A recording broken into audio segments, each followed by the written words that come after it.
Sejarah perkembangan teori sastra era pasca moden. Assalamualaikum warahmatullahi wabarakatuh. Ini merupakan ahli kumpulan saya yang terdiri daripada saya, Ketua Kumpulan Nur Diara binti Dasimun, seterusnya Nur Fatihah binti Hasan Adli, dan yang terakhir Siti Alifah Nabihah binti Zalani atau Muhammad Zalan. Pasca bermaksud selepas, moden bermaksud dari masa sekarang. Kemunculan era pasca moden menandakan berakhirnya zaman moden. Mikhail Kohlel telah menjelaskan kemunculan awal pasca moden adalah sekitar 1970-an. Telah dipekukuhkan lagi dengan kelahiran tokoh-tokoh sekitar tahun 60-an dan juga 70-an. Antara tokoh tersebut ialah Jean-Francois Lyotard, Jacques Derrida dan juga beberapa tokoh yang lain. Antara perkara yang paling sukar dalam mengkaji pasca moden iaitu dalam pemberian maksud atau membuat pendefinisian tentang pasca moden. Menurut Jean-Francois Lyotard, pasca moden ini sebagai teori yang bersifat skeptisisme atau iaitu metanaratif.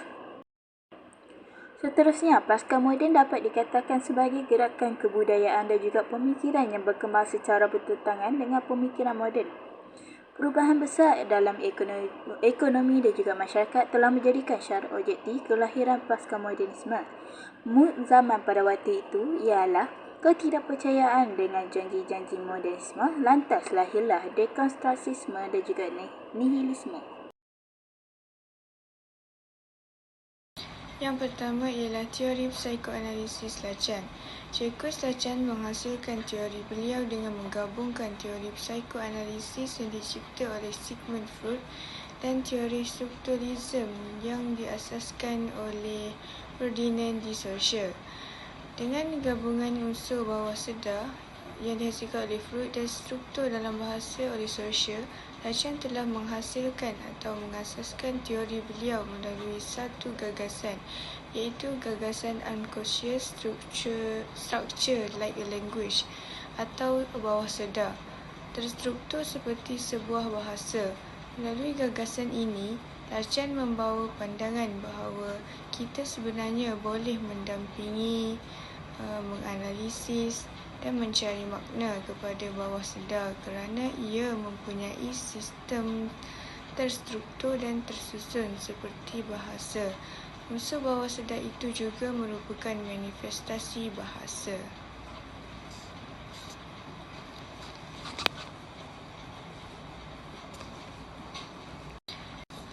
Dalam usaha melahirkan teori beliau, Lacan telah membuat modifikasi dan tafsiran semula terhadap konsep mimpi yang mendasari teori psikoanalisis oleh Freud. Teori beliau beranggapan bahawa dalam kehidupan manusia digerakkan oleh ID iaitu desire atau keinginan, nafsu untuk keseronokan. ID sering kali mendorong manusia ke arah keinginan yang bersifat hedonistik iaitu libido. Semasa mengendalikan keinginan ini, jiwa manusia sering bergejolak untuk mendapatkan pertimbangan dan kawalan melalui ego yang memainkan peranannya berlandaskan unsur-unsur rasional dan superego yang memainkan peranannya berlandaskan unsur-unsur moral. Secara amnya, keinginan, pertimbangan dan kawalan yang berlaku dalam 3 ruang atau kawasan iaitu kawasan sedar, prasedar dan bawah sedar. Sekiranya berlaku perbalahan di antara ego dan superego, maka manusia akan berada dalam keadaan resah, cemas atau anxiety, dan ini dilalui dalam pengalaman bawah sedar. Melalui konsep sains, signifer dan signific iaitu tanda, penanda dan petanda yang diasaskan oleh Saussure, Lacan telah membentuk konsep imagine, simbolik dan real yang merangkumi tingkatan perkembangan manusia. Menurut Lacan, makna yang ada pada suatu objek boleh dipindahkan kepada objek yang lain seperti penggunaan metafora dan metonimi dalam bahasa. Bermula daripada peringkat pemerolehan bahasa, Manusia membentuk konsep diri mereka melalui imagine, simbolik dan real. Bagi memahami teori ini, Lacan dalam Manasikana 2005 menggunakan contoh iaitu seorang bayi yang merenung wajahnya di dalam cermin sebagai penanda akan melihat dirinya di dalam cermin itu melalui hubungan imagine, iaitu image di dalam cermin itu boleh menjadi dirinya dan bukan dirinya. Anak itu masih lagi tercari-cari dirinya dan cuba mengenal pasti dirinya dengan membezakan antara subjek dengan objek. Image atau bayangan dalam cermin itu juga menjadi petanda yang membawa makna diri anak itu. Menurut Lacan, sebelum anak itu memasuki ruang simbolik melalui perolehan bahasa, dia berupaya memasuki beberapa tahap cermin melalui ruang imagine. Dia dapat mengecam image-nya dan menyatukan dirinya dengan image tersebut melalui satu proses identifikasi. Dalam tahap ini, anak tersebut mula mencipta semacam ilusi yang menunjukkan pengalaman beliau mengawal dirinya dan keadaan sekeliling. Hal ini demikiannya menghasilkan hubungan imagine di antara dirinya dengan image yang dilihatnya. Anak itu melihat persamaan antara image yang tercipta dengan dirinya sendiri dan ini memberikan persepsi kepadanya bahawa image itu serupa dengan dirinya sebagai subjek iaitu self-identifical. Namun, untuk mencapai distinktif yang menyeluruh ke atas konsep dirinya, subjek harus masuk ke ruang simbolik di mana identifikasi dirinya terletak pada perbezaan, iaitu difference, lebih daripada keserupaan, self-identificality. Bahasa yang terbentuk dalam sebuah sistem perbezaan, iaitu system of difference, dapat mengartikulasikan identiti dan membentuk posisi kepada subjek. Oleh itu, bahasa merupakan unsur penting yang dapat memasukkan subjek itu ke dalam ruang simbolik, di mana ia dapat meletakkan posisinya sebagai subjek melalui kalimah saya. Dan kalimah saya inilah yang membezakan dirinya daripada the other. Dalam penerokaan subjek untuk mencari posisinya, ia harus aku akan posisi-posisi tertentu yang telah pun terbentuk melalui bahasa, yang mana perkara ini adalah di luar kawalannya. Konsep keseluruhan pada subjek juga ditakrif oleh hukum-hukum, undang-undang dan larangan-larangan yang terbentuk dalam budaya manusia. Lacan turut menyatakan penindasan dan kekurangan menyedihkan perasaan kehampaan dan bawah sedar mereka untuk mendesak pencarian identiti. Tidak secara langsung, sesuatu petanda yang hanya menunggu masa untuk diucapkan. Lacan yang dinyatakan dalam Manasikana pada 2005.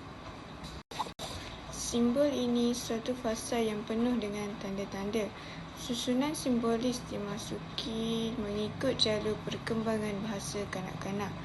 Dan dengan bahasa itu pula, kemudiannya memasuki dunia sosial. Artinya anak-anak terus memasuki dunia sosial dengan penguasaan bahasa beransur-ansur. Pada mulanya, ia menguasai simbolik tentang dirinya, tetapi setelah menguasai jantina, ia mula menguasai subjek diri, mula juga menguasai cara memahami sesuatu, malah mula belajar menganggap. Pandangan Lacan tentang susunan simbolik itu membentuk teori sastranya. Dunia simbolik adalah dunia bawah sedar, lalu mengaitkannya dengan pemikiran bawah sedar, meneliti aspek bahasa, pembentukan subjek, struktur keinginan, dan makna terukir di sebalik fahaman terhadap imej dan gejolak bawah sedar itu. Aspek the other, the real dalam teks dan terturisme juga menjadi medan analisis. Konsep ini bukanlah terpisah dengan konsep subjek dan simbol. Antara ketiga-tiganya saling berkaitan. Lacan mempunyai pandangan yang berbeza terhadap apa yang dinamakan real dengan reality. Lacan distinction between reality and the real, the one is displayed, the other demonstrated. Dalam Manasikana 2005, Lacan menyatakan bahawa manusia terpenjara bukan dalam realiti, tetapi dalam ruangan besar dunia, kaca dari penanda-penanda. Konsep real dapat difahami melalui pemahaman kita terhadap pergerakan daripada suatu penanda kepada penanda yang lain. Secara tidak terputus-putus ini adalah struktur keinginan. Manusia menghadapi dunia sebenarnya dengan susunan keinginan yang datang talu bertalu. Ada saja yang diinginkan, ada saja yang diperjuangkan dan ada saja yang hendak dipuaskan. Dalam tahap real atau nyatanya, tidak semua apa yang diperjuangkan itu akan berhasil. Dalam tahap real atau nyata, seperti juga penggunaan bahasa, kita harus melakukan penyisihan. Hati kita harus dipuaskan dengan penyisihan atau dengan objek-objek gantian. Dalam dunia sebenar akan menemui dunia kekosongan. Aspek ini adalah suatu analogi yang penting dalam kajian sastera. Lacan.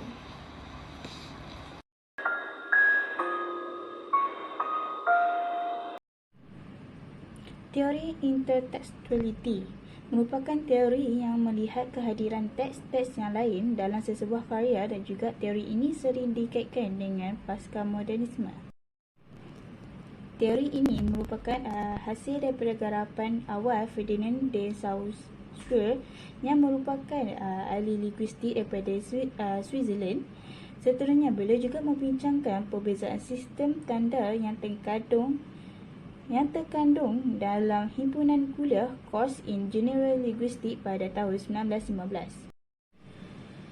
Selepas itu, muncul tokoh yang penting dalam perkembangan teori ini iaitu Mikhail Bakhtin. Menurut Manasikana pada tahun 1998, Bakhtin ini merupakan tokoh awal yang memperkenalkan konsep intertekstualiti iaitu pada tahun 1926. Semua karya yang dihasilkan oleh seseorang pengarang mempunyai hubungan atau dialog antara karya yang dihasilkan dengan teks-teks yang lain. Penelitian Bakhtin terhadap teori dialogisme yang berkembang pada abad ke-19 berdasarkan karya-karya dari beberapa penulis Rusia telah berjaya membina asas teori dialogi bagi membaca dan juga memahami karya kesusastraan. Selepas itu, teori dialogi Bakhtin dilihat mengurangkan penguasaan pendekatan formalistik yang mengabaikan aspek-aspek luaran seperti sejarah, tradisi, aspek sosial, budaya, falsafah dan juga pengalaman seorang pengarang. Bakhtin menyatakan terdapat 3 proses dalam teori dialog. Yang pertama ialah proses pembacaan, proses pemahaman dan yang terakhir ialah proses penulisan. Julia Kristeva merupakan tokoh yang mendukung dan juga mengembangkan teori dialogi Bakhtin ini dengan menjelaskan dan memperluaskan teori ini melalui tulisan-tulisannya dalam bahasa Perancis. Seterusnya, Julia juga merupakan tokoh yang memperkenalkan istilah intertekstualiti yang membawa maksud wujud teks lain dalam sesebuah teks. Antara prinsip dalam teori intertekstualiti ialah transformasi, modifikasi, ekspansi, demitifikasi, haplologi, demifamiliarisasi. Transformasi dalam teori intertekstualiti ini membawa makna pemindahan, penjemahan atau penukaran sesuatu teks kepada teks yang lain. Seterusnya, prinsip modifikasi merupakan proses penyelesaian, perubahan atau pindaan terhadap sesuatu teks ke dalam sesebuah teks yang lain. Bagi ekspansi pula merupakan perluasan teks lama ke dalam teks baru mengikut kehendak pengarang itu sendiri. Bagi prinsip demitifikasi yang membawa pengertian penentangan terhadap pengertian teks yang asal. Okey, seterusnya prinsip haplologi ini juga pula merujuk kepada proses pengguguran, iaitu pengarang tidak menggunakan keseluruhan teks, sebaliknya berlaku pengguguran pada bahagian-bahagian yang tertentu. Yang akhir sekali ialah prinsip demifamiliarisasi, iaitu merupakan unsur teks asal yang digubah menjadi luar biasa untuk diberikan pengertian baru, dan pengertian itu mungkin lebih jauh atau dilebih-lebihkan.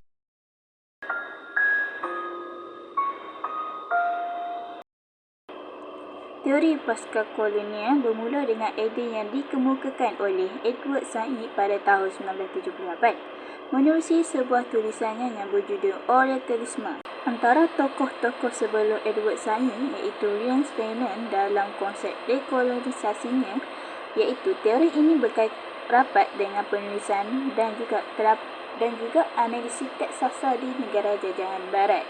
Selepas kemerdekaan muncullah pemikiran baharu, iaitu yang menunjukkan sejarah di negara-negara yang pernah dijajah dilihat semula dalam konteks masyarakat tempatan, kerana persepsi negara-negara yang dijajah dilihat dalam persepsi kolonialisme. Kolonialisme iaitu bahasa yang digunakan penjajah untuk menyampaikan pemikiran.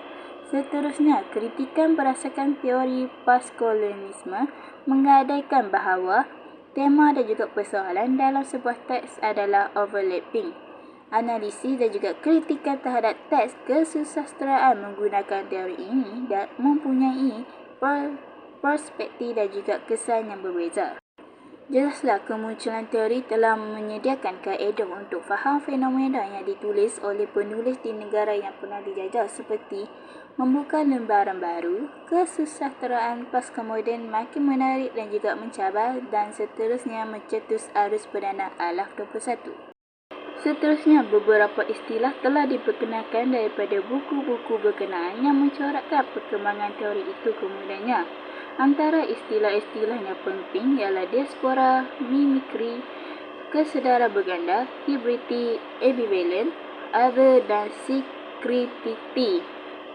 Postkolonial bekerja dalam dua aturan. Aturan pertama, postkolonial diartikan sebagai upaya untuk menjelaskan postkolonialisme yang melekat pada teks-teks tertentu. Bagi aturan kedua pula, pasca kolonial diartikan sebagai upaya untuk menyingkap dan membongkar kekuasaan kolonialisme yang teradun dalam wacana sastra postkolonial. Kesimpulannya, pasca moden merupakan bentuk pandangan yang patologis di atas keburukan Barat untuk mendominasikan realiti dan kebenaran. Pasca modernisme sebenarnya menggunakan ideologi tersendiri untuk mengkolonialiskan semula dunia mengikut peradaban Barat.